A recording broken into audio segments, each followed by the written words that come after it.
Hello guys, तो आपसे स्वागत है आपका अपना यूट्यूब चैनल केमिस्ट्री वाला सर। चलिए आज की क्लास में देखते हैं आपको मोल कंसेप्ट का स्टार्टिंग टॉपिक। क्योंकि प्रीवियस क्लास में भी हम लोग कुछ टॉपिक्स बात किए थे, लेकिन हम आज फिर आपको मोल कंसेप्ट शुरू से समझाने वाले हैं। ध्यान देंगे, मोल कंसेप्ट में सबसे पहले एक वर्ड आता है मोल। सबसे पहले आपको जानना पड़ेगा कि मोल होता क्या है। ठीक है, मोल क्या होता है, तो ध्यान देंगे मोल जो है ये इंग्लिश में ऐसे मोल और हिंदी में भी ऐसे मोल लिखा है। ठीक है, मोल क्या है? मोल जो है लैटिन वर्ड, किससे? मोल लैटिन वर्ड, मोल लैटिन वर्ड किससे बना है? मोलस से बना है। मोल लैटिन वर्ड मोलस से बना है, जिसका मतलब क्या होता है? ढेर या अंबार। जिसका मतलब क्या होता है? ढेर या अंबार। ढेर या अंबार। मोल लैटिन वर्ड मोलस से निकला हुआ, जिसका मतलब होता है ढेर या अंबार। इंग्लिश में आप उसको हिप्स या पाइल भी कह सकते हो। ठीक है, ढेर अंबार का मतलब क्या है? अंबार, ढेर अंबार का मतलब क्या है समझेंगे। ध्यान देंगे, जैसे आपको कहा जाता है कि एक दर्जन, 1 डजन कोई वस्तु, तो 1 डजन का मतलब क्या होता है? 12 वस्तु, यानी कि 1 दर्जन केले का मतलब 12 केले, है ना। ठीक उसी प्रकार एक मोल कहने से क्या मतलब पड़ रहा है? एक मोल कहने से ढेर या अंबार हो रहा है। तो किस चीज का ढेर?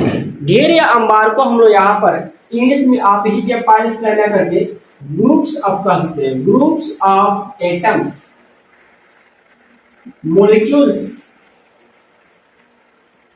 और आयंस। क्या चीज का ढेर, क्या चीज का अंबार? तो परमाणुओं, अणुओं या आयनों का समूह। ग्रुप्स ऑफ पार्टिकल्स, कणों का समूह। तो क्या? परमाणुओं, अणुओं या आयनों। अब बात आ रही कि भाई एक मोल में कितने एटम्स होते हैं, एक मोल में कितने पार्टिकल्स होते हैं, कितने का ग्रुप हो सकता है, कितने का ढेर हो सकता है, कितने का अंबार हो सकता है। तो बात यह है, इसका रियल डिफरेंस हो जाएगा 6.022 10⁻23। ठीक है, 6.022 10⁻23 परमाणुओं, क्या चीज? परमाणुओं, अणुओं या आयनों। परमाणुओं, अणुओं या आयनों के समूह को क्या कहते हैं? मोल कहते हैं या एक मोल कहते हैं। ठीक है, 6.022 10⁻23 परमाणुओं, अणुओं या आयनों के समूह को मोल कहते हैं। यानी कि जैसे मैंने बताया था कि एक दर्जन का मतलब आप जैसे समझते हैं 12 कोई वस्तु, ठीक उसी प्रकार एक मोल का मतलब आप समझेंगे इतने पार्टिकल्स। ठीक है, इतने कण, इतने परमाणु, इतने आयंस। 3 तरह का हो सकता है, या तो परमाणु होगा, या तो अणु होगा, या तो आयंस होगा। मैंने एक चीज बताया, मोल जो वर्ड है, इस मोल वर्ड का यूज किसने किया? तो 1896 ईस्वी में, 1896 में विल्हेल्म ऑस्टवाल्ड नामक वैज्ञानिक, किसने? विल्हेल्म ऑस्टवाल्ड नामक वैज्ञानिक ने इस वर्ड को पहले यूज किया था। कौन? मोल शब्द का। मोल शब्द का प्रयोग किसने किया था? तो विल्हेल्म ऑस्टवाल्ड नामक वैज्ञानिक ने सबसे पहले कब किया था? तो 1896, याद रख लेंगे, 1896 में विल्हेल्म ऑस्टवाल्ड नामक वैज्ञानिक ने इस वर्ड का यूज किया था। और साथ में भी आपको पता होगा कि पदार्थ की मात्रा का एसआई यूनिट क्या होता है? मोल होता है। पदार्थ की मात्रा, मैग्नीट्यूड ऑफ सब्सटेंस, पदार्थ की मात्रा का एसआई मात्रक मोल होता है। और यह 7th एसआई यूनिट है, आपका 7वां एसआई यूनिट मोल होता है, ये भी ध्यान दिए रहेंगे। तो ग्रुप्स ऑफ इतना परमाणु और आयनों के समूह को हम लोग क्या बोलते हैं? मोल बोलते हैं। इसका मतलब क्या है समझेंगे। अगर आपसे कोई कहे 1 मोल सोडियम, 1 मोल सोडियम, तो क्या होगा? कोई आपसे कहे 1 मोल सल्फेट आयन, तो क्या होगा? कोई पूछ सकता है 1 मोल कार्बन डाइऑक्साइड, तो क्या होगा?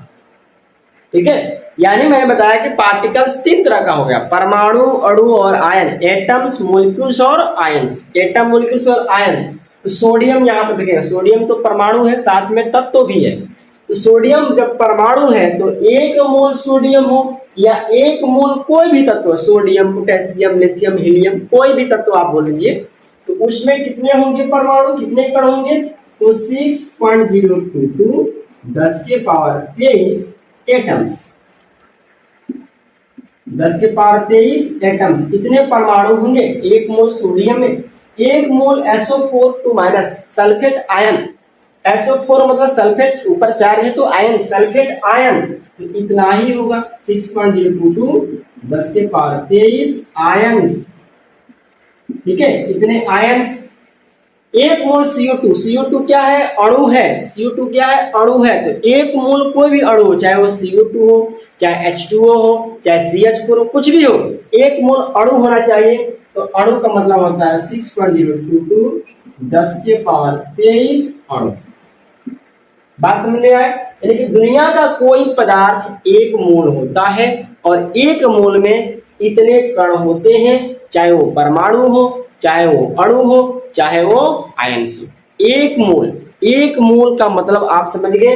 यानी कभी भी आपसे कोई मोल कह रहा है तो समझिए कि एक मोल ही आपको पूछा जा रहा है। ठीक है, तो परमाणु हो तो परमाणु लिखेंगे, आयन हो तो आयन लिखेंगे, और अणु हो तो अणु यहां पर लिखेंगे। ठीक है, अब ये चीज क्या है? 6.022 10 के पावर 23 को, इसको किस नाम से जानते हैं?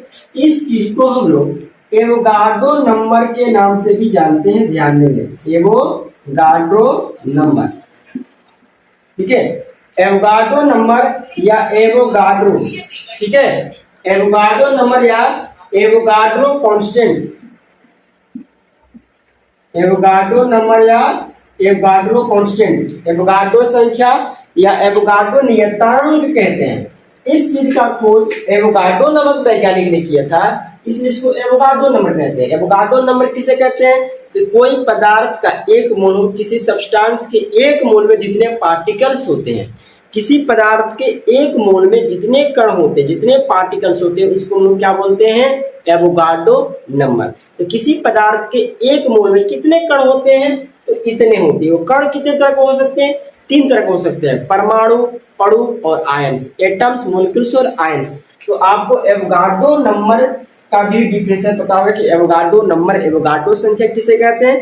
तो किसी पदार्थ के एक मोल में जितने कणों की संख्या होती है उसे एवोगाड्रो नंबर कहते हैं। The number of particles present in the 1 mole of substance is known as Avogadro number, Avogadro constant. Symbol भी ध्यान देंगे, सिंबल इसका Na भी होता है और N0 भी होता है।